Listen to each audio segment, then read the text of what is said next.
என்ன இந்த madam call பண்றாங்க? Hello madam.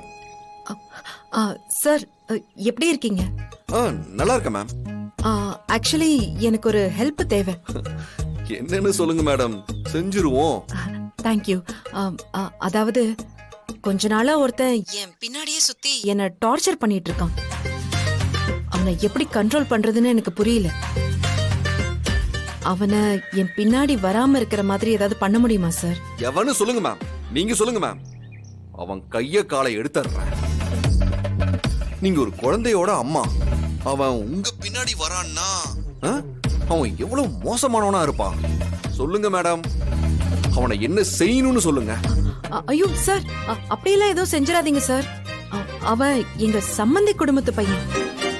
மேடம், இதுதான் கொடுமை மேடம். நமக்கு தெரிஞ்சவங்களே இப்படி பண்ணா என்ன பண்றது? இவன்லாம் ஒரு ஜென்மமா? சச்சா. சரி, அதை விடுங்க. இப்ப நீங்க எங்க இருக்கீங்கன்னு சொல்லுங்க, நான் வரேன் அங்க. நீங்க அவனை கை காட்டுங்க, அவனை நான் காலி பண்ணிடுறேன். ஐயோ வேணாம் சார். நீங்க இவ்ளோ டென்ஷன் ஆவீங்கன்னு தெரிஞ்சிருந்தா நான் உங்களுக்கு போன் பண்ணியிருக்கவே மாட்டேன். சரி மேடம், நான் கூலா கேக்குறேன் மேடம். இப்ப அவனை என்ன பண்ணணும்னு மட்டும் சொல்லுங்க மேடம். சார், அவன் என் பின்னாடி வராம இருந்தா அது போதும் சார். சரி, அவ்வளவுதானே? அவன் ஆள் யாருன்னு மட்டும் சொல்லுங்க.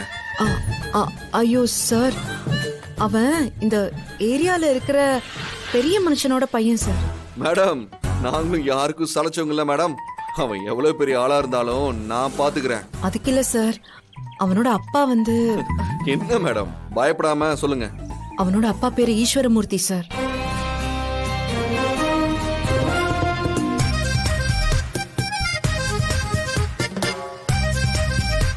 மேடம், நீங்க யார சொல்றீங்க? எக்ஸ்எம்எல்ஏ ஈஸ்வரமூர்த்தி அவரா? அவரே தான் சார்.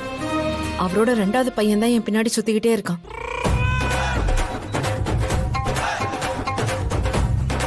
என்னடா இது? மேடம், ஒரு நிமிஷம். நீங்க இப்ப எங்க இருக்கீங்க?